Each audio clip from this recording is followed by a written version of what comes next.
Get out of the way. Sam, move. Clear. Sam, all of you. Hey, here.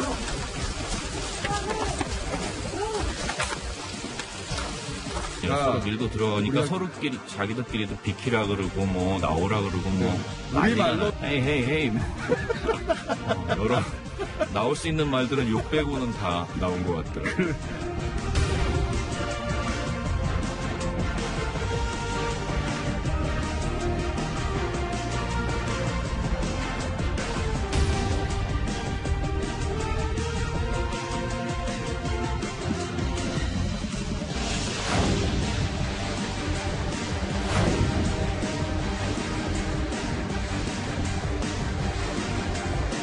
Shin Dongbin, I think he's here. There you are. Can I ask you all to stand up? Samsung, CJ, and SK.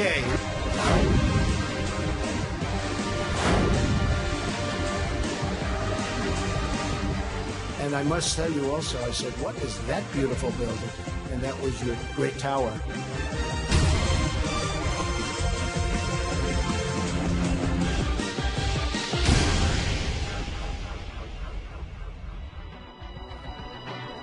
이제부터는 뉴스탑10의 뉴스고스트와 함께 본격적으로 얘기를 좀 해보겠습니다. 첫 번째 주제를 한번 태영공사 살펴봤고요. 현송월 의전 탁현민의 훈수, 사업가 트럼프의 이 땡큐 화법. 어제 트럼프 대통령이 한국을 찾아보낸 일정은 1박 2일, 겨우 24시간 정도였습니다만 역대 미국 대통령 그 누구보다 분주히 움직인 것만은 분명해 보입니다. 그 첫 번째 순간 깜짝 만난 뒤에 숨겨진 돌발 상황 먼저 화면으로 만나보시겠습니다. Get out of the way. Sam, move. Clear. Sam, all of you. Hey, here.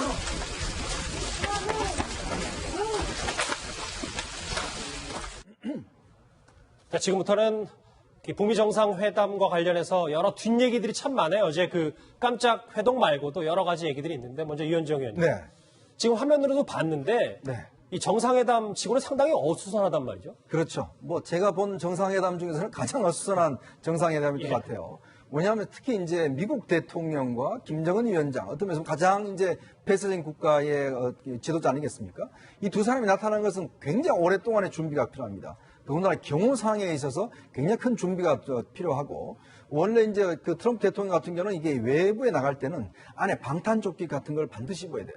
지금 이날 보면은 뭐 그것도 준비도 없고, 사실 김정은 위원장이 본인이 이야기했듯이 오후 2시에 본인이 최종적으로 확정을 했다는 거 아니겠습니까? 예. 그러다 보니까 방송 중계에서부터 시작해서 취재진들 또 어디서 이야기를 할지 모든 것들이 다 이게 안 정해지고, 어제 뭐 화면 보시면 알겠지만 화면이 뭐 왔다 갔다 합니다. 우리 통신시설도 사실은 이제 제대로 안 갖춰져서 사실은 특별한 어떤 중계 방식을 택해야 되는데 어제는 그냥 LTE망으로 했다고 그래요. 이제 그러다 보니까 모든 것이 다 어수선했지만 그러나 결국은 이런 역사적인 워낙 일이다 보니까 아무래도 이게 준비된 것 자체가 상당히 어수선했던 것 같습니다. 어수선한 건 당연히 이제 북미 정상관의 결정을 통해서 회담이 성사됐기 때문인데요. 이 얘기를 청와대에서 과거에 근무했던 중요한 사람이 언급한 게 있습니다. 그 목소리 한번 듣고 오겠습니다. 회담장의 의장기를 보시면 뒤쪽에 이제 북한의 인공기하고 성조기가 나란히 배치돼 있잖아요. 의장기가 다 끌려요, 바닥에. 그 높이가 안 맞아서 건물, 왜냐하면 그 자유의 집이 건물이 상당히 낮거든요. 그러니까 아마 그 의장기가 바닥에 끌리는 초유의 사태가. 지금 화면에서 봤잖아요. 지금 이 보면 뭐 하노이 정상회담은 사실 정제되고 많이 준비가 돼 있었으니까 이 인공기와 성조기가 이렇게 잘 배열이 되어 있는데 여기 좀 보면 밑에 끌려 있단 말이에요. 네네. 김상일 평론가님. 이거에 대해서 탁현민 자문위원이 얘기를 했어요. 네. 그러니까 이제 탁현민 자문위원이 청와대 행사를 많이 준비를 해봤잖아요. 그러면 이제 그 행사를 준비할 때는 이제 큐시트라는 걸 가지고 모든 동선을 리허설도 해보고 다 짜임새 있게 맞추게 돼 있지 않습니까? 예. 그래서 이제 본인이 볼 때는 저런 것들이 이제 눈에 보이는 건데, 제가 개인적으로는 탁현민 그 자문위원이 저런 이야기를 꼭 해야 됐을까라는 생각은 듭니다. 왜냐하면 후임이 있잖아요, 후임. 후임자들이 뭐 한 건데 바빠서 그 물리적 시간이 부족해가지고. 말씀 그렇죠. 죄송한데 어쨌든 우리 쪽 자유의 집에서 했으니까 우리 쪽이 이거 준비한 의전은 맞는 거겠죠? 그렇죠. 예. 그러니까 이제 그런 부분에 있어서 그 시간이 부족했음에도 불구하고 그런 이야기를 굳이 뭐 지적하면 본인은 이렇게 다 보이는데 후임은 좀 안 보인다 이렇게 좀 그런 약간 지적이 될 수가 있잖아요. 그리고 지금은 예. 본인이 이제 그 청와대에서 나와서 어쨌든 자문위원 위치로 있으면 그 행사에 도움이 되는 거를 할 때만 좀 역할을 하고 그런 거 아닌 거에 대해서는 발언을 조금 자제하는 게 저는 좋지 않을까 이런 생각을 해봤습니다. 탁현민 자문위원을 비판하시는 탁현민 자문위원의 목소리가 하나 더 있는데요. 이 바로 성사되지 못했던 도보다리 회담 얘기입니다. 그 목소리 들어보시죠. 자유의 집으로 들어가 버리니까 그 문이 확 닫혀버리니까 그렇죠. 할 게 없죠. 뭔가 폐쇄되고 격리된 느낌이잖아요. 저는 두 정상이 도보다리까지 가셨어야 된다고 생각해요. 그러면 카메라 한 대만으로도 도보다리 회담의 시즌 2 그 다음에 그 이상의 감동을 사람들이 봤을 거고 더군다나 날씨도 좋았잖아요. 그러니까 어제가 이제 파격을 사상 초유의 것들이 다 많았는데도 불구하고 탁현민 자문위원은 김태현 변호사님 좀 아쉬웠나 봅니다. 이제 도보다리 회담 같은 연출력이 좀 필요하지 않았나라는 얘기를 하네요. 그러니까 본인이 기획했던 행사에서 도보다리라는 사실은 굉장히 어떻게 보면 대한민국 현대에 있어서 기대 남을 명장면을 만든 건 맞아요. 그러니까 이제 도보다리 시즌2에서 우리나라, 미국, 북한 요 3국의 정상이 이제 만나는 그 모습을 연출하고 싶었던 거는 행사 전문의, 기획 전문의 탁현민 행정관 입장에서 뭐 그렇게 생각할 수는 있는데 예. 어제 상황에서 보면요. 도보다리 갈 수가 없었죠, 사실. 왜냐면 어떻게 보면 이 되게 경호나 이런 부분이 구멍이 난 것들이 많거든요. 근데 도보다리 같은 경우에는 사전에 아마 제가 뭐 경호 전문가는 아니지만 경호나 이런 것들이 잘 배치가 안 되면 워낙 뻥 뚫린 자리이기 때문에 좀 더 위험할 수가 있어요. 오히려 자유의 집이 지금 안전하다고 보이죠. 그리고 사실은 자유의 집이라는 어떻게 보면 탁현민 행정관은 폐쇄적인 공간이라고 표현을 했지만 그 폐쇄적인 공간에 있었으니까 트럼프 대통령하고 김정은 위원장이 한 53분 동안 예. 비공개로 뭔가 얘기를 나눴겠죠. 그게 만약에 지금 화면에서 보이는 것처럼 도보다리에서 있었다면 53분 동안 저기 딱 뚫린데 앉아가지고 두 사람이 그렇게 자유롭게 얘기할 수 있었을까요? 그렇지 못했을 거라고요. 그런 거를 보면 물론 회담이나 이런 것들 형식보다는 내용이 중요한 거 아니겠습니까? 그러면 사실 저 어제 도보다리 회담이 아쉽다라는 건 저 그냥 탁현민 행정관 개인적으로 본인이 했던 어떤 그 연출만큼 어저께 연출이 안 됐으니까 그냥 개인적인 아쉬움을 표현한 거라고 봐요. 예, 말씀하십시오. 사실 이제 도청의 문제가 있을 겁니다. 아마 이제 양 정상끼리 정상회담이라는 거는 굉장히 엄격한 어떤 독점 방지 장치가 되어 있는 곳에서 할 수가 있거든요. 그렇죠. 왜냐하면 두 사람의 만남 자체가 러시아나 중국이나 모든 나라가 다 관심이지 않겠습니까?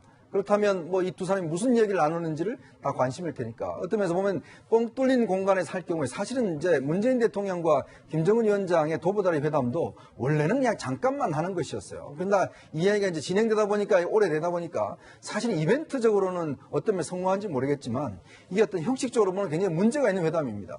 왜냐하면 사실은 누군가가 도청을 하기 위하면 다 도청할 수 있는 것이거든요. 예. 근데 이번에 이제 자유의 집 같은 데서 이루어진 것은 보면 원래 김정은 위원장은 자유의 집을 굉장히 선호하지는 않습니다. 이게 남측의 어떤 자유라는 단어를 싫어하기 때문에 그럼에도 불구하고 어쩔 수 없이 이제 이 회담을 했고 예. 또 이제 폐쇄된 공간에서 한 이유는 결국은 두 정상 간의 회담을 비밀리에 할 필요가 있었기 때문에 어떤 도청의 방지가 우려 있었기 때문에 사실은 저런 공간에서 한 이유가 있을 것 같습니다. 자, 그런데요. 탁현민 자문위원과 함께 이 남북 관계에서 긴 연출 호흡을 맡았던 이 사람 어제 다시 한번 주목받았습니다. 누군지 화면으로 보실까요?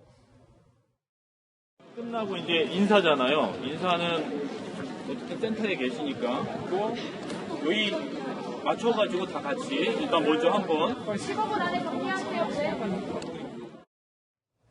저 빨리 좀 생각해봐요 했던 현성월 단장이 어제는 다시 한번 또 김정은 위원장 의전을 담당했습니다. 현장 의전을 책임지는 북쪽 실무 담당자로서 현성월 단장이 지금 나왔는데요. 같은 파트너였던 탁현민 단장은 탁현민 이제 비서관은 자문위원으로 바뀌었습니다. 그렇죠. 그러다 보니까 2018년부터 지금 정상회담 3차 정상회담까지 모두 담당을 하다 이번에는 완전 빠져버렸습니다. 또 시간 관계상 아마 탁현민 위원이 나올 상황도 안 됐을 겁니다. 아주 급작스럽게 만들어졌기 때문에 어떤 의전이라든지 행사를 할 수 없었기 때문에 상황상 어쩔 수 없이 현성월 단장만 지금 볼 수밖에 없었던 그런 상황이었습니다. 저희는 지금 이제 북미 판문점 회담의 뒷얘기, 현성월 단장의 의전, 그리고 탁현민 자문위의 훈수 얘기를 하고 있는데 저희가 오늘부터 앞서 예고해드린 대로 뉴스탑10 유튜브 생방송을 통해서 실시간으로 댓글을 받고 있습니다. 저기 밑에 바로 나오네요. 저희가 실시간으로 소개도 하고 의미 있는 댓글들은 질문을 한번 드리겠습니다. 어제 판문점 회담으로 북한은 결국 핵 보유로 하는 수순이니까 아까 태어공사의 말이 조금 답이 되는 것 같기도 하고요. 다음 댓글도 볼까요? 닉슨의 중국 방문은 중국의 소련 견제 정책의 일환이기도 했는데 그러니까 중국과 손을 잡고 소련을 견제하기 위한 정책이기도 했다. 태어공사의 말에 좀 덧붙이는 말도 있습니다. 또 하나 댓글을 볼까요? 댓글의 아이디가 상당하군요. 이 부동산 중개사는 매매가 이루어지면 수수료 닿는데 북미 중개하고 우린 못 얻나? 자, 세 가지 질문인데 저 마지막 아이디 때문에 거 아니고요. 저 질문을 좀 이현정 의원님께 드릴게요. 그러니까 어쨌든 중개를 한 우리는 도대체 뭘 얻었나? 라는 시청자의 댓글이 있습니다. 상당히 전곡을 찌르는 질문이신 것 같습니다. 왜냐하면 사실 어제의 회담의 주연은 결국은 트럼프 대통령과 김정은 위원장이었지 않습니까? 어떤 면에서 보면 이제 문재인 대통령은 조연 수준이었죠. 사실 뭐 회담장에 들어가지도 못했고, 어떤 면에서 보면 가장 중요한 것은 이 북핵 문제는 우리의 문제입니다. 근데 이제 우리 정부가 어떤 면에서 보면 그동안 중재자, 또 촉진자, 이런 어떤 것들을 해서 회담을 중재하겠다고 이야기했지만, 실질적으로 이거는 굉장히 우리의 중요한 문제거든요. 트럼프 대통령이 그 단거리 미사일 좀 시험하면 어떠냐라고 이야기를 했지만, 단거리 미사일은 바로 우리의 운명과 직결되어 있는 문제입니다. 즉 트럼프의 이해관계와 우리 대한민국의 이해관계는 서로 상반될 수도 있어요. 어떤 면에서 보면. 자, 그렇다고 한다면 어제 회담에서의 어떤 문재인 대통령의 어떤 좀 소외 현상, 저는 이걸 굉장히 좀 중요한 의미라고 봅니다. 자, 앞으로 그러면 북미회담 진행될 텐데, 사실은 얼마 전에 외무성 권성근 국장이 이야기를 했지 않습니까? 자, 한국은 빠져라. 이제 우리는 미국과만 대화를 하겠다라고 이제 얼마 전에도 이야기를 했잖아요. 자, 그런 걸 보면 지금 김정은 위원장 입장에서는 트럼프와 만나니까 뭔가 이야기가 되거든요. 한국은 줄 게 없습니다. 자, 대한민국은 지금 뭐 개성공단 등등 다 지금 제재에 막혀 있잖아요. 자, 그렇다면 앞으로 김정은 위원장은 무엇을 위해서 한국하고 대화를 할 것인가? 그 문제 때문에 결국 이제는 모든 것이 북미의 그냥 회담으로 가는 것은 아닌가. 즉, 우리의 운명이 실질적으로 보면 미국 트럼프 대통령의 재선이나 등등 여러 가지 미국 정치에 맡겨진 것이 아닌가라는 우려를 솔직히 할 수밖에 없는 상황입니다.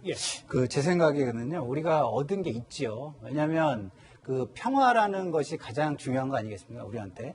우리가 지금 뭐 공산국가도 아니고 저개발 국가도 아닌데 평화가 없이 경제나 번영이라는 게 있을 수가 없어요. 그러니까 긴장 완화는 중요한 부분이죠. 그렇죠. 평화라는 게 얻어졌고, 그 다음에 김정은 위원장이 저렇게 하루 만에 그 당일날 트럼프를 만나러 저기까지 왔다는 것은 무엇을 의미하는 거냐면, 김정은이 이제 전 세대, 부모와 할아버지 세대와는 다르게 다른 세대다. 그리고 다른 세대고 정상 국가로 가려는 의지가 확실히 있다라는 걸 어느 정도는 확인할 수 있는 거였다. 저는 이렇게 봅니다. 알겠습니다. 오늘 유튜브 생방송으로 댓글을 받아보는 첫날인데 의미 있는 댓글들이 좀 많이 오는 것 같습니다. 시청자 여러분의 댓글을 기대하겠습니다. 자, 이제 탁현민 자문위원과 현성월 관장의 얘기를 해봤는데 이 판문점의 극적 만남 말고도 판문점을 좀 빼면 트럼프 대통령의 동선 가운데 흥미로운 부분이 있습니다. 화면으로 먼저 만나보실까요? Shin Dongbin, I think he's here. There you are. Such a young man. Look at that. To have done such a good job. It's incredible. How did you do that? Would you get up here, please, and speak? Beautiful job. Thank you very much. Fantastic job. We appreciate it. And we have a great working relationship. Your investment of $3.1 billion in Louisiana is going to be a great investment. You know that. So. 박진 변호사님. 신동민 회장 보고 젊어 보인다고 할 정도로 확실히 눈도장을 받긴 받은 거네요. 기억을 한다는 거거든요. 신동민 회장을 기억하고 있고, 사실 저렇게 언급하는 거 전 세계가 봤을 거란 말입니다. 롯데의 CEO를 이제 기억하는 그런 모습인데, 그렇네. 신동빈 회장은 언제 만났냐면 지난 5월 달에 루이지애나에 투자를 좀 하러 갔었는데, 이게 31억 달러입니다. 우리 돈으로 3조 정도가 되는, 3조 5천억 정도 되는데, 이거 관련해서 투자를 해가지고 백악관에 초청을 받은 적이 있습니다. 막 그렇기 때문에 눈도장이 찍혔고, 이번에도 오자마자 많은 어떤 재벌 기업인들이 있었는데, 그 중에 가장 먼저 지목한 사람은 신동민 회장이었고, 신동민 회장도 상당히 기분이 좋았을 것 같다는 생각이 좀 듭니다. 트럼프 대통령의 목소리 하나 더 있는데요. 이 재벌 총수들의 호명을 여기서 그치지 않았습니다. 한번 더 들어보실까요? Could I ask you all to stand up, the three folks? Hyundai, Samsung, CJ, and SK. Thank you very much. I appreciate it. We'll see you later. There's never been a better time to invest or do business and create jobs in America.